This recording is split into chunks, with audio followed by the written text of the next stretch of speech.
Hello all, welcome back to my channel. അപ്പോൾ ഇന്ന് ഒരു പേഴ്സണൽ സ്റ്റോറി ഷെയർ ചെയ്യാമെന്ന് വിചാരിച്ചു. എൻ്റെ സ്വീഡനിലെ ഡെലിവറി എക്സ്പീരിയൻസിനെ പറ്റി ഷെയർ ചെയ്യാമെന്ന് വിചാരിച്ചു. എനിക്കങ്ങനെ ഒത്തിരി ഫോട്ടോസും വീഡിയോസും ഒന്നും ഇല്ല, കാരണം ആ സമയം ഞാൻ യൂട്യൂബ് ചാനൽ തുടങ്ങുമെന്നൊന്നും വിചാരിച്ചില്ലായിരുന്നു. അപ്പോൾ ഇന്ന് സ്ലോട്സ്കോഗനിൽ കൂടെ നടന്ന എൻ്റെ ഡെലിവറി സ്റ്റോറി ഷെയർ ചെയ്യാമെന്ന് വിചാരിച്ചു. സ്ലോട്സ്കോഗൻ ഗോത്തൻബർഗിലെ one of the biggest parks ആണ്, and it's right at the heart of the city. And it's a wonderful place to spend some time with the kids. ഒരു പിക്നിക്കിനാണെങ്കിലും എല്ലാം വളരെ നല്ലൊരു സ്ഥലമാണ്. So let me get started on my delivery experience. ഞാൻ ഗോത്തൻബർഗിലാണ് delivery ചെയ്തത്. ഇവിടുത്തെ ഓസ്ട്ര ഹ്യൂസെറ്റ് എന്ന് പറയുന്ന ഹോസ്പിറ്റലിലായിരുന്നു. എൻ്റെ പ്രഗ്നൻസി ജേർണിയിലെല്ലാം ഞാനൊരു മിഡ് വൈഫിനെ ആയിരുന്നു കണ്ടുകൊണ്ടിരുന്നത്. ആ മിഡ് വൈഫ് നമ്മുടെ അടുത്തുള്ള മെറ്റേണിറ്റി ഹെൽത്ത് കെയർ സെൻറ്ററിലെ ആളായിരുന്നു. നമുക്ക് ഗോത്തൻബർഗ് സ്റ്റാഡിൻ്റെ വെബ്സൈറ്റ് വഴി നമുക്കൊരു ഇൻഫർമേഷൻ സെഷൻ ഈ ഹോസ്പിറ്റലിൽ ബുക്ക് ചെയ്യാം.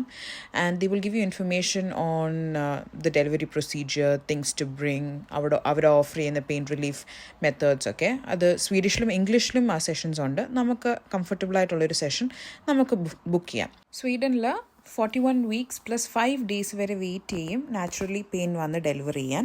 എൻ്റെ മിഡ് വൈഫ് പറഞ്ഞായിരുന്നു എനിക്ക് അറ്റ്ലീസ്റ്റ് 3 കോൺട്രാക്ഷൻസ് ഇൻ 10 minutes, അല്ലെങ്കിൽ വാട്ടർ ബ്രേക്കേജോ അല്ലെങ്കിൽ എന്തെങ്കിലും അൺയൂഷ്വൽ ഡിസ്ചാർജ് കാണുവാണെങ്കിൽ ഹോസ്പിറ്റലിൽ വിളിക്കണമെന്ന്. അങ്ങനെ 2 May ഈവനിങ്ങിനാണ് എനിക്ക് പതുക്കെ കോൺട്രാക്ഷൻസ് വന്ന് തുടങ്ങിയത്. And it progress to 3 contractions in 10 minutes by 3rd May morning. ഇത് ഹോസ്പിറ്റലിൽ വിളിച്ച് പറഞ്ഞപ്പോൾ അവർ പറഞ്ഞു വന്നോളാൻ പറഞ്ഞു. ഇവിടെ നമുക്കങ്ങനെ ചുമ്മാ മെറ്റേണിറ്റി വാർഡിലോട്ട് അങ്ങ് നടന്ന് കയറാൻ പറ്റത്തില്ല. നമ്മൾ അവരെ വിളിച്ച് അവർ കൺഫേം ചെയ്താൽ മാത്രമേ നമുക്ക് ഹോസ്പിറ്റലിലോട്ട് പോകാൻ പറ്റത്തുള്ളൂ. And after reaching the labour room around 10:15 AM ഞങ്ങളെ ഒരു മിഡ് വൈഫ് വന്ന് കണ്ടു. ആൻഡ് ഞാൻ അവരോട് ഇങ്ങനെ പറഞ്ഞു, എനിക്ക് കോൺട്രാക്ഷൻസ് തുടങ്ങിയിട്ടുണ്ട്, എനിക്ക് വേദന എടുത്ത് തുടങ്ങുന്നുണ്ട്. And she was so sweet and then she assured me that the will do everything two is my pain. അപ്പോൾ ആദ്യം അവരെനിക്ക് 2 പെയിൻ കില്ലർ ടാബ്ലറ്റ്സ് ആണ് ഓഫർ ചെയ്തത്. എന്നിട്ട് അവർ പറഞ്ഞു പതുക്കെ ഹോസ്പിറ്റൽ ഗൗണിലോട്ടൊക്കെ മാറി സെറ്റിൽ ഡൗൺ ആയിക്കോളാൻ പറഞ്ഞു. ഇതായിരുന്നു ഞങ്ങൾക്ക് കിട്ടിയ ലേബർ റൂം. അപ്പോൾ ഞങ്ങൾ ഹോസ്പിറ്റലിലോട്ട് ചെന്നപ്പം ഈ റൂമിലോട്ടായിരുന്നു ഞങ്ങളെ അലൊക്കേറ്റ് ചെയ്തത്. പിന്നെ കോൺട്രാക്ഷൻസ് പതുക്കെ സ്ട്രോങ്ങർ ആയി തുടങ്ങിയപ്പോൾ എനിക്ക് ലാഫിംഗ് ഗ്യാസ് അവർ ഓഫർ ചെയ്തു. എന്നിട്ട് ഇവിടെ ഈ വൈറ്റ് ബോർഡിലാണ് അവരെല്ലാം എഴുതി വെക്കുന്നത്, നമ്മൾ എത്ര സെൻറ്റിമീറ്റർ ഡയലേറ്റഡ് ആണ്, ആരായിരുന്നു നമ്മുടെ അറ്റൻഡിങ് നഴ്സസ്, അങ്ങനെയൊക്കെ എല്ലാ ഇൻഫർമേഷനും അവിടെ ഫില്ല് ചെയ്യും. അതാകുമ്പം അടുത്ത ഷിഫ്റ്റിലുള്ള നഴ്സസിന് അത് കുറച്ച് ഈസി ആയിരിക്കും. ഒരു 7.5 centimeters ഡയലേഷൻ ആയപ്പോൾ ഞാൻ എപ്പിഡ്യൂറൽ റിക്വസ്റ്റ് ചെയ്തു. അവർ BP മോണിറ്റർ ചെയ്തു four the next half an hour, എന്തെങ്കിലും വേരിയേഷൻ ഉണ്ടോ എന്നറിയാൻ. ബേബിയുടെ ഹാർട്ട് ബീറ്റും മോണിറ്റർ ചെയ്തുകൊണ്ടേയിരുന്നു. ആൻഡ് ആ എപ്പിഡ്യൂറൽ കിട്ടിക്കഴിഞ്ഞ് എനിക്ക് കുറച്ച് റിലാക്സ് ചെയ്യാൻ പറ്റി, ഒന്ന് കാമാവാൻ പറ്റി. അത് കഴിഞ്ഞ് ഞാനൊരു സൂപ്പൊക്കെ കഴിച്ചു. ഇവിടുത്തെ മിഡ് വൈഫ്സ് നമ്മളെ കോൺസ്റ്റൻ്റ്ലി എൻകറേജ് ചെയ്യും കുടിച്ചുകൊണ്ടും ഇരിക്കാൻ, so that we have energy to push. ഒരു 6:30 ആയപ്പോൾ എൻ്റെ മിഡ് വൈഫ് പറഞ്ഞു ഒന്ന് ചേഞ്ച് ചെയ്ത് പൊസിഷൻ കിടക്കുന്നത്, അതാകുമ്പം ബേബിയുടെ ഡിസെൻറ്റിനെ അതൊന്ന് ഹെൽപ്പ് ചെയ്യുമായിരിക്കും. ആൻഡ് ഫൈനലി അറ്റ് 7 PM ആ മാജിക്കൽ മൊമെൻറ്റ് വന്നു. എൻ്റെ ബേബി ബോൺ ആയി. And immediately after birth skin to skin contact തന്നു. And everybody exited the room. Lights ഒക്കെ ഡിം ചെയ്തു. അത് കഴിഞ്ഞ് for the next 1 hour it was just me, my husband and my baby in the room. This first hour after birth is known as the golden hour and it felt really beautiful. 1 hour കഴിയുമ്പം അവർ ഈ ഒരു tray of food and drinks കൊണ്ടുതരും. It is a Swedish tradition. 6 hours after birth ബേബിയുടെ മേളിൽ കുറച്ച് test ചെയ്യണം.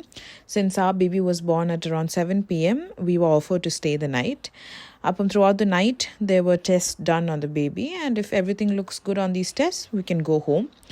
And we were asked to meet the neonatologist in the morning. In Sweden, if you're taking the baby home by car, you should have a car seat.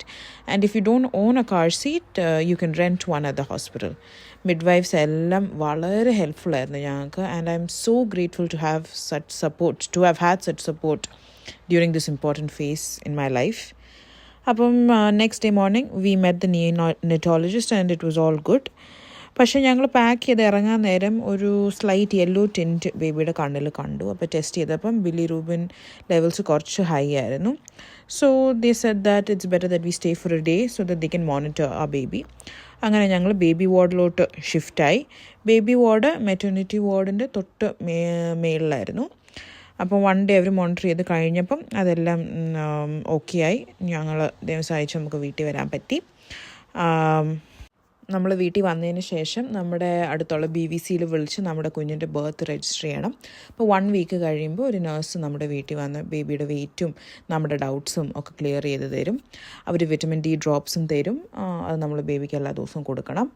ഞാൻ പറഞ്ഞ പോലെ സ്വീഡനിലെ ഈ ഒരു delivery experience എനിക്ക് വളരെ ന്യൂ ആയിരുന്നു. And I am truly grateful for all the support that I received. എനിക്ക് വളരെ ഒരു എംപവറിങ് എക്സ്പീരിയൻസ് ആയിട്ടാണ് ഓവറോൾ തോന്നിയത്. ഓഫ് കോഴ്സ് ഈച്ച് വുമൻ്റെ ഡെലിവറി എക്സ്പീരിയൻസ് ഡിഫറെൻ്റ് ആണ്. This is just my personal experience. അപ്പം നിങ്ങൾക്ക് എന്തെങ്കിലും ഡൗട്ട്സ് ഉണ്ടെങ്കിൽ do let me know. I will try to clarify it to the best of my ability. And നിങ്ങൾ ആരെങ്കിലും ഈ ഒരു എക്സ്പീരിയൻസിൽ കൂടെ കടന്നു പോകുന്നുണ്ടെങ്കിൽ I hope it has been assuring in some way for you. അപ്പം let's continue the rest of the walk in Slottsskogen. നിങ്ങൾക്ക് സ്ലോട്സ്കോഗൻ ഇഷ്ടപ്പെട്ടോ? Have you been here? Do let me know. So enjoy the rest of the walk. Take care. Bye-bye.